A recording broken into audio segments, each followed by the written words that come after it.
मैं कुछ एग्जाम्पल बता देता हूँ। ये कह रहा है कि बिना भाग दिए ही ये बताओ कि कौन सी तो शांत दशमलव है, कौन सी अशांत आवर्ती दशमलव संख्या है।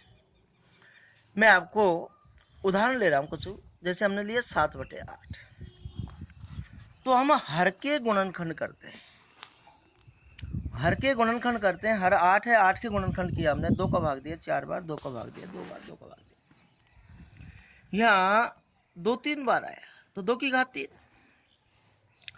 अब जैसे मैं 7 में 8 का भाग देता हूँ तो पॉइंट लगाया, 0 बढ़ाया, 8 का भाग देंगे, 8 बार 8 उनतीस 64, 6 बच गया, पॉइंट लगाने के बाद 0 बढ़ा लिया, 8 7 56, 4 बच गए, 0 बढ़ा लिया, 8 5 40, शेषफल 0 आया। हम जानते हैं शेषफल 0 आता है, शांत दशमलव होती है। अब देखो हमने दूसरी संख्या ली 9/125, 125 के हमने गुणनखंड किए, हर के गुणनखंड किए, 5 का भाग 25 बार, 5 का भाग 5 बार, 5 का भाग 1 बार, 5 की घात 3। अब हम भाग देके देखते हैं, 9 में 125 का भाग दिया, अब 9 में देंगे तो पौन लगाया, 0 बढ़ाया, 90 में 125 का भाग नहीं जाता है तो हमने भाग टूट की सुपर लिख दिया। 125 का भाग इसमें 7 बार जाएगा, 7 पंजो 35, 7 दूनी 14, 3 17, 7 1 8 आया। 900 में से 875 घटाएंगे 25 आया, पॉइंट तो लग रहा है, एक 0 बढ़ा दिया, यहाँ 2 बार भाग गया, तो हम जानते हैं शेषफल 0 आ रहा है, तो ये शांत दशमलव संख्या होगी। हम तीसरा उदाहरण बता रहे हैं 11/50, वही हर का गुणनखंड करेंगे हम 50 का, 2 का भाग 25 बार, 5 का भाग 5 बार, 5 का भाग 2 गुणा 5 की घात 2।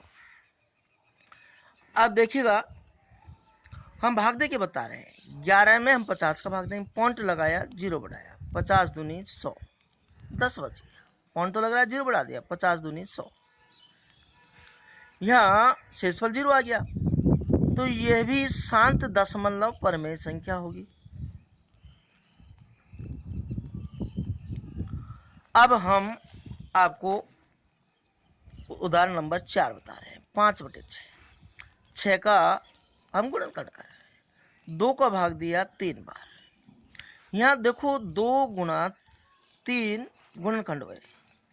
अब हम भाग दे के बता रहे हैं कि 5 में हमने 6 का भाग दिया, पॉइंट लगाया, 0 बढ़ाया, 8 छक्का 48, 2 0 बढ़ा दिया, 6 3 18, यहाँ शेषफल अब 2 बचता ही जाएगा और 3 3 बार भाग जाता जाएगा, तो अब पूर्ण रूप से भाग नहीं जा रहा, 3 3 रिपीट हो रही है संख्या, तो 3 के ऊपर आवर्ती लगा दी, तो यह अशांत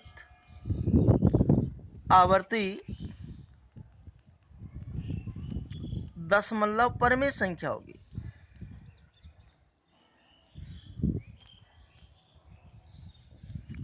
अब मैं एक उदाहरण और समझा देता हूं, 7/30, हम 30 के गुणनखंड करेंगे, 2 का भाग दिया 15 बार, अब देखिएगा 2 गुणा 3 गुणा 5, अब हम 7 में 30 का भाग देंगे, पॉइंट लगाया, 0 बढ़ाया, 30 दूनी 60, 10 बच गया, 0 बढ़ा लिया, 30 3, फिर 10 बच गया, 0 बढ़ा लिया, 30 3 90। यहाँ देखो हम देख रहे हैं कि 3 बार बार रिपीट हो रहा है, शेषफल 10 बच रहा है, 0 शेषफल नहीं बच रहा है, तो इसको इस तरह से आवर्ती रूप में लिखे, तो 3 बार बार आ रहा है, 3 के ऊपर हमने आवर्ती लगा दी। अब मैं आपको, तो यह क्या होगी, यह है अशांत आवर्ती दशमलव परिमेय संख्या होगी जी।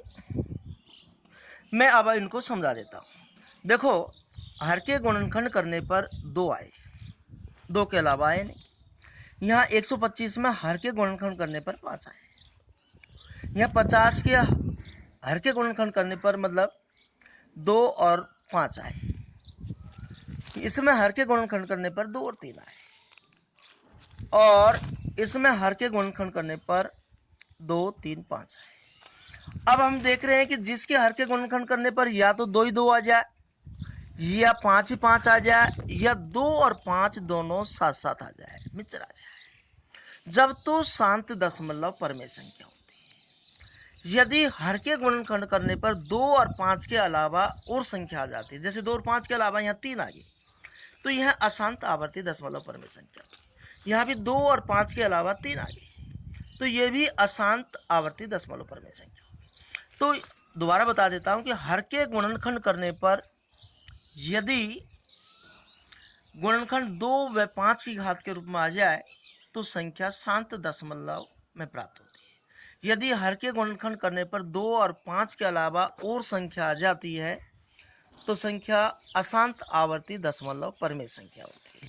हाँ जी, छठा, p बटा q और q का मान 0 नहीं है के रूप की परमेय संख्या के अनेक उदाहरण लीजिए।